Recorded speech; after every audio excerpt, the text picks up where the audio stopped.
They've been leading the rights that you're conceding. Another human bleeding. Name your price for freedom.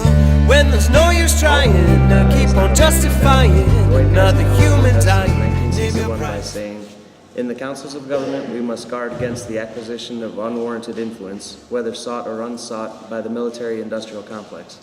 The potential for disastrous rise of misplaced power exists and will persist.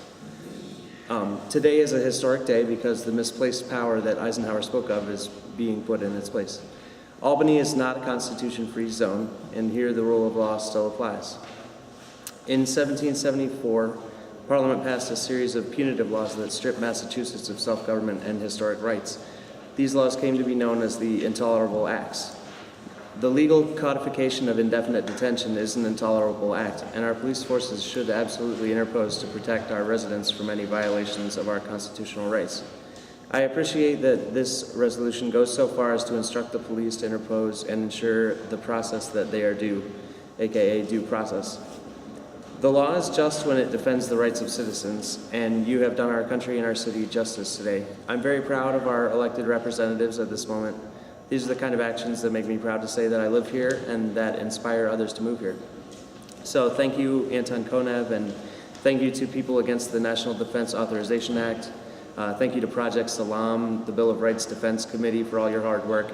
And thank you to everyone watching online and your continued support.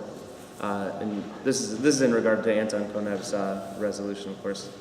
And then I just want to read a quick statement here from Kelly Citron, who sent this letter from China, but she does live here in New York. My name is Kelly Citron, and I'm a PANDA state coordinator for the great state of New York. I am a native New Yorker, and with the help of PANDA National, have helped to build one of the largest anti-NDAA networks in the country in only a few short months. My team has logged thousands of miles this last summer, meeting with thousands of people, giving countless presentations, and spreading our message to anyone who would listen. I coordinated the efforts of individuals and organizations throughout the state, and the numbers of those we can now educate and mobilize has climbed into the thousands, making New York among the fastest growing states in the PANDA network. I have dedicated incalculable amounts of time to working against the NDAA and invested hundreds if not thousands of dollars, but it has been the richest experience of my life. This is because wherever I go in this state, be it Albany or Allegheny, I find people so perturbed, so shocked, so outraged at the concept of perpetual American battlefield that they are willing to take losses in wage, in time, and expend huge efforts to assist our team. I've seen this issue unite people across age, gender, political affiliation, and socioeconomic background like nothing else. Groups who have seemingly opposed only each other have come together to learn about and get involved against the NDAA. And there's a reason for that, because the authority that the 2012 NDAA grants the federal government is so historic, so invasive, and so dangerous that every group can find a demographic or interest of theirs that the NDAA violates. To be concise, people from every walk of life are outraged because the rights that the NDAA ignores are ones which united us in the first place. There are many still alive who can remember an America which ignored the basic human rights of his people.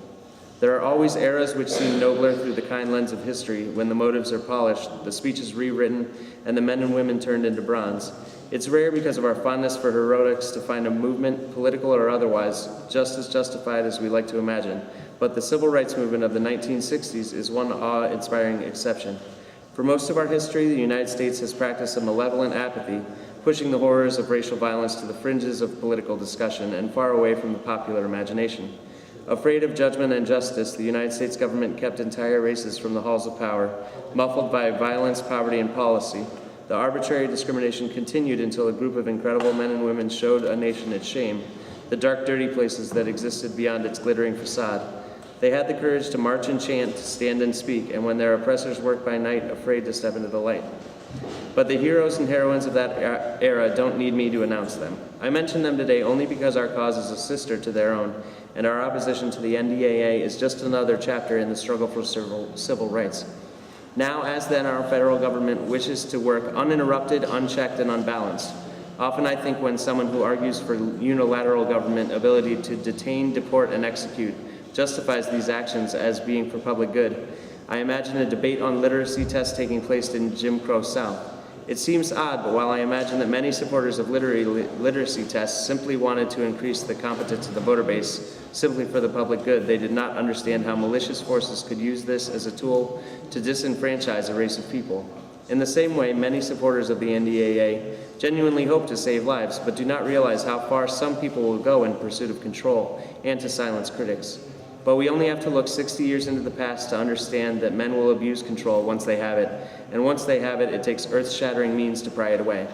I am proud to live in a nation who has paid for its freedom so dearly, rights for which so many have struggled to regain for themselves. I urge you to use this resolution in its current form to send a message, a historic one that will be that the thousands who marched for civil rights and the millions who died never knowing them will be proud of the nation we have become. Honor their memory and pass Council Konev's resolution and continue to stand for a freer, more just America. And that's from Kelly Citron. Thank you. I've got copies for the clerk. Thank you very much.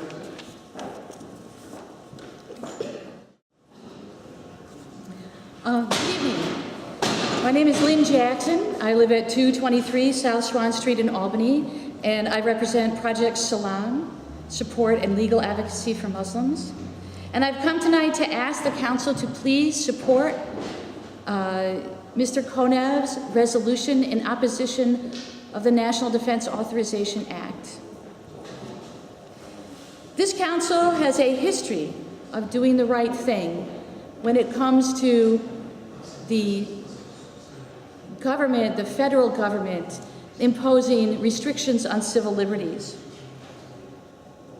The first thing that this Council did is that they opposed the Patriot Act, that wonderful provision that the resolution that was passed a number of years ago in opposition to the Patriot Act. And also in 2010, this Council supported Mr. Casallero's resolution, which we call the Albany Resolution, which asked for investigation into the FBI entrapment of Muslims. This anti-NDAA resolution is another of this series of resolutions that I hope the Council will pass regarding the issue of civil liberties. The NDAA has some pretty terrifying provisions in it. The one that concerns me the most is the possibility of indefinite detention. Indefinite detention is a completely un-American idea. Indefinite detention should not be allowed. We currently have a situation of indefinite detention happening in Guantanamo Bay, where people have been kept without trial or charge for in excess of 12 years.